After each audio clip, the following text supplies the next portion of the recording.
otimo. The thing en ni no wach kaka watero iwa watimore nade to ji bende sani koro rikuro te. Ineno ka ji riga ilawo jomoko lawo president nyaka Amerika, jomoko lawo president nyaka sani and akia no tam gi dhi Korea. I don't know what has happened.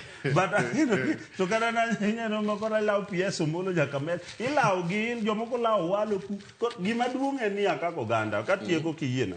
Nyaka wang'e niya wasebedo ganda moriwore for igni mang'eny. Inieri wacho riwruok mar Central Kenya. Central Kenya osebedo gi different presidential candidates. Ang'o momiyo wandang' wariwre mane bwo one person. Gima timore niya wabed gi thuolo malach ma ng'ato ka ng'ato nyalo dhi menyo godo. Jo Central go sani moko bedo ng'ato ka ng'ato biro chung' tibiro yudo ka jogi moko bende gi ng'at mochung'no. Gin gibiro keto adita gi kuonde tetete. Maka gi fail to ka kodo fail to giyudo koni.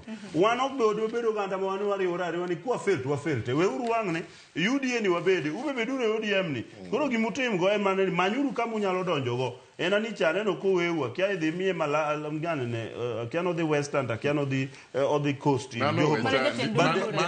main thing eni kako ganda lunyaka wangi kaka wago chumbu wa siasa ni wapangre yo makare mwadhi yudo golo thuolo jakom sani dhi AU kendo kitemone matek mondo dhi AU kose dhi AU kocha ko itemone matek itemone nyiso ni eno bedo kare no ikonye kata in mondo biyombi jomoko nyaka campaign ni koro joma campaign nigi konyi kaka William Ruto gi sirikal mar Kenya campaign ne jakom konye mondo dhi we utamoru gigi.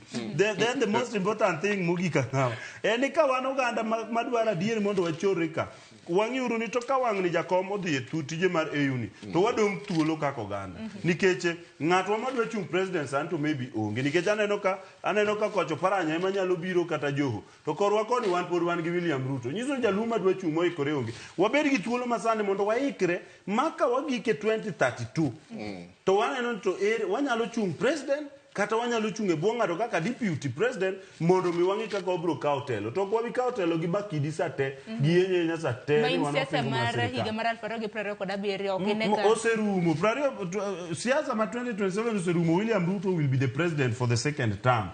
Sani wang'iyo siasa ma 2032 going to 2037 koro make gi kanyo